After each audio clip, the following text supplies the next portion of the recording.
those 7 points, we're going to just try and put a bit of flavour to each of those points, really, through some images and just a little bit more of a zoom in to each part of the plan.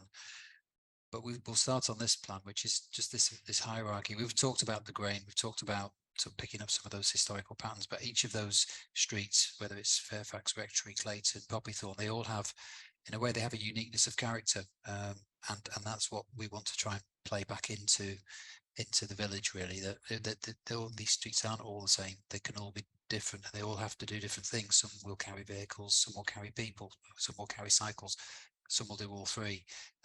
So I think what we're trying to do here is say, this is, we're still thinking outside of the, even though we're getting into the bit more of the grey, we're still trying to think outside of that red line to understand that sort of connectivity piece and restoring those some of those linkages. Next slide, please. So this is how that next scale down, how those historical streets then start to have informed effectively where the grain of that plan that John has just been describing comes from. So we've got a series of colours which are for us the hierarchy of routes.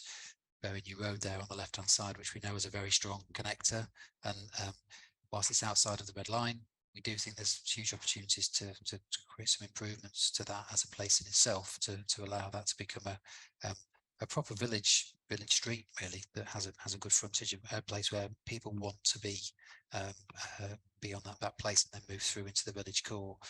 Poppythorn, then you see the organic pattern, Fairfax and Rectory, which I think the next slide picks up those in a bit more character. So